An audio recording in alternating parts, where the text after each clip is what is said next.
Hey you guys, so today I want to continue the conversation about making a compelling demo recording, one that is going to work well whether you're sending it to opportunities for licensing with sync or whether you're sending it out to A&R people at record labels. So here we go.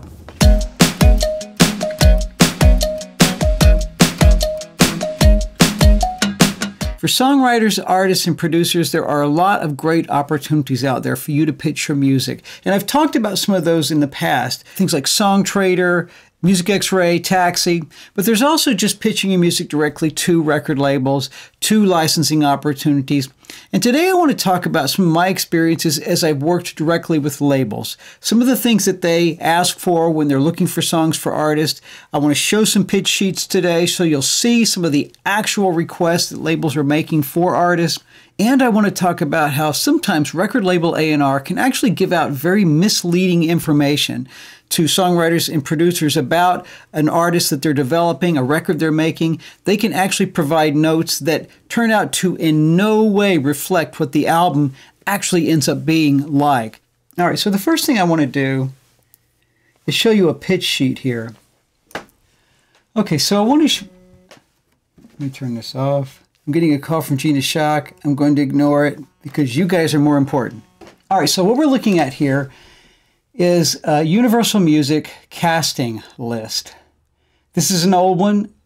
Sadly, Universal has been really pathetic about getting songwriters new casting lists. So the way they set this up is first of all they'll have a page of priorities. These are projects that were nearing completion at the time, and they were looking for last-minute things. Often they were looking for hits. They just didn't feel like they had hits on some of these records.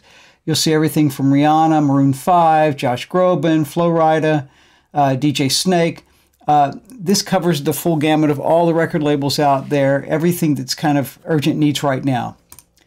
Then we have the Universal list itself here. Now these are all record labels that are associated with UMG. So Motown, Lava, Def Jam, Island, Republic, Interscope, of course. And on this list, you'll see artists that you know well, some artists you've never heard of. This pitch sheet was from 2017, so some of these artists were fairly unknown at the time. Billie Eilish was really just sort of starting to blow up. Now we know who she is, of course. Selena Gomez had moved over to Universal at that point, so Aaron Bayshuk was working with her. Super great guy, very smart. He gave us a list of notes for Selena that were kind of weird. He was asking for songs that were kind of old school songs. I remember one of them on the list was a Black Eyed Peas song. And I remember going back through that Black Eyed Peas song and trying to figure out, okay, what is it that Aaron might like about this song that he would like something like that for Selena? In retrospect, looking at the record that came out from that, it had nothing to do with any of the notes that Aaron gave us. I don't recall anything being really Black Eyed Peas oriented. I just felt like a lot of the notes ended up being misleading. I'm going to talk more about that. I also have the Sony list here at the time.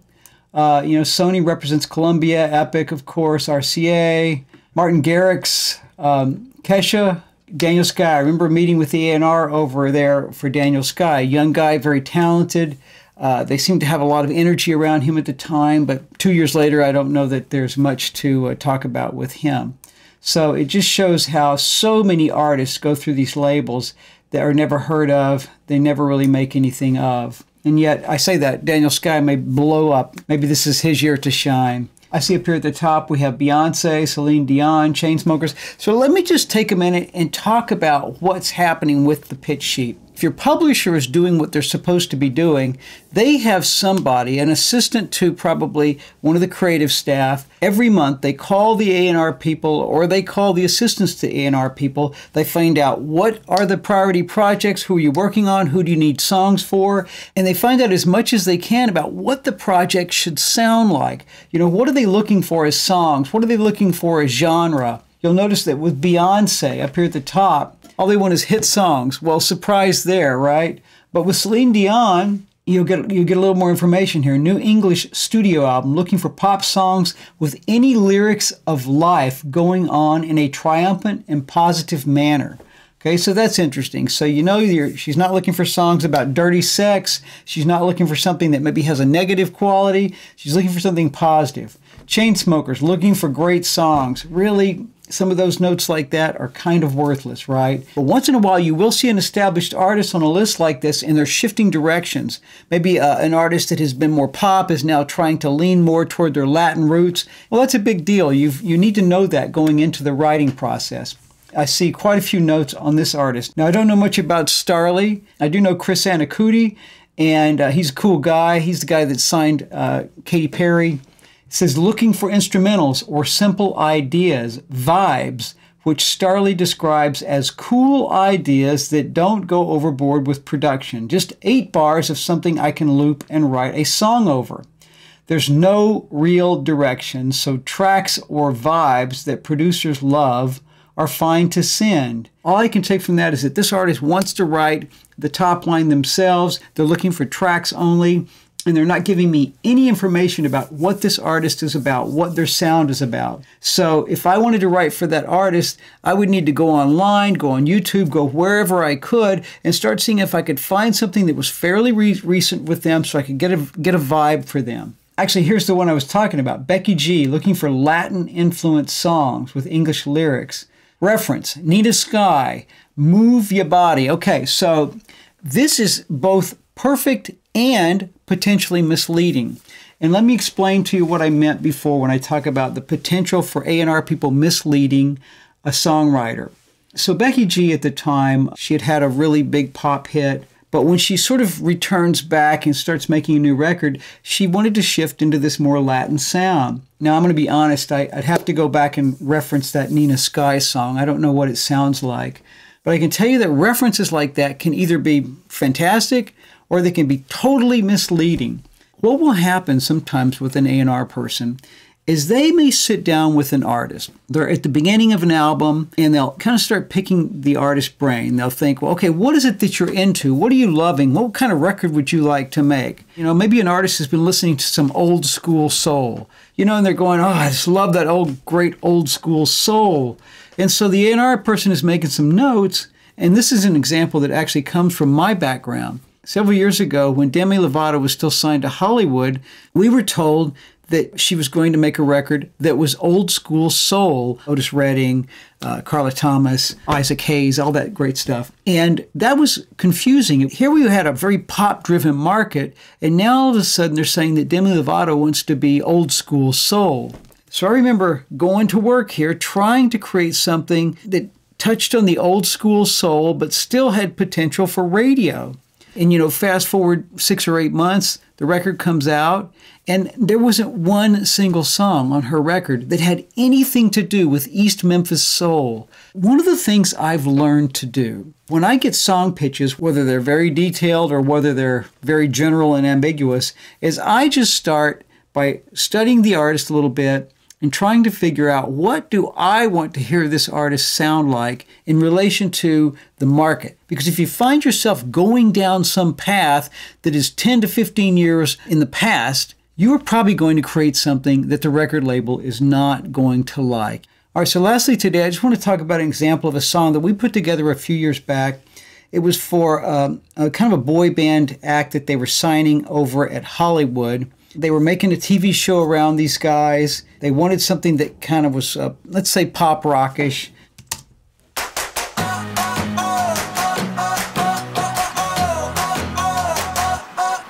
You're so perfect, but you don't know it. I find it crazy that, girl, you don't notice.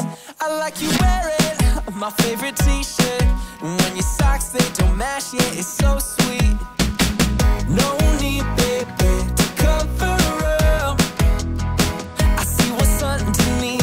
Be who you are, 'cause that's enough. Yeah, baby, that's enough. Just the way you are, I like you, baby, just the way you are. You like me, girl, just the way you are. I like you, baby, just the way you are. The way you light up the room, you're so unassuming. I don't wanna let you go. Oh, just the way you are. I like you, baby, just the way you are. I like that. Okay, so this was written with Gina Schock and S.J. Jones. I was looking for something that I felt was pretty captivating right up front. And I just like that a lot.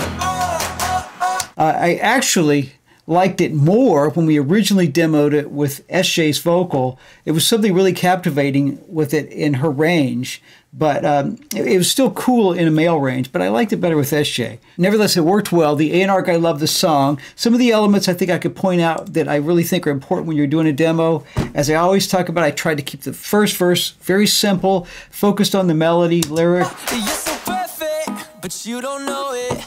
I find it crazy that girl you don't notice. I like you wear it, my favorite t-shirt. When your socks, they don't match, yeah, it's so sweet. The bass falls in now with everything. No need, baby, to cover up. I love that melody. I see what's underneath. Be who you are, 'cause that's enough. Yeah, baby, that's enough.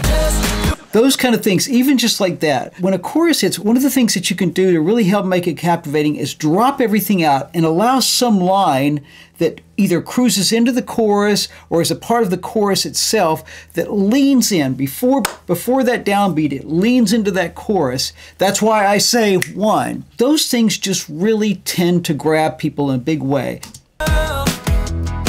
Yeah, baby, that's enough. Just the way you are, I like you, baby, just the way you are. You like me, girl, just the way. It's really simple. We're not trying to write a novel here, right? You are, I like you, baby, just the way you are. Because it's so simple, the third quarter of the chorus, meaning we've had two big sections, now we're on the third quarter of that chorus, we shift gears.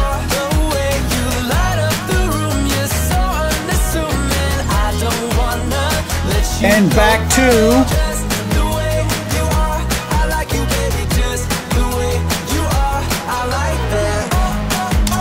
And I don't think we had, I like that. I don't think we did that initially when we wrote it. I think that was something that I pulled out. I was just looking for a way to finalize that chorus, to really put an exclamation point at the end of it before the tag. The bottom line is it's a simple chorus that does what it's supposed to do and moves on. Again, going to the second verse.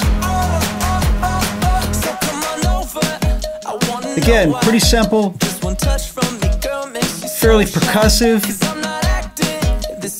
The ideas for me are always to keep those verses pretty simple if I can. Allow those melodies, allow that vocal to really step out. All right, so I guess to sum up, what I'm saying is when you get notes from a project, make sure you put them through a common sense filter. Make sure you're exercising your brain and not just following some notes that are going to send you off a cliff. So I hope that was useful to you. If it was, please like, please subscribe, please hit that notification bell so you'll know when videos come out. And until next time.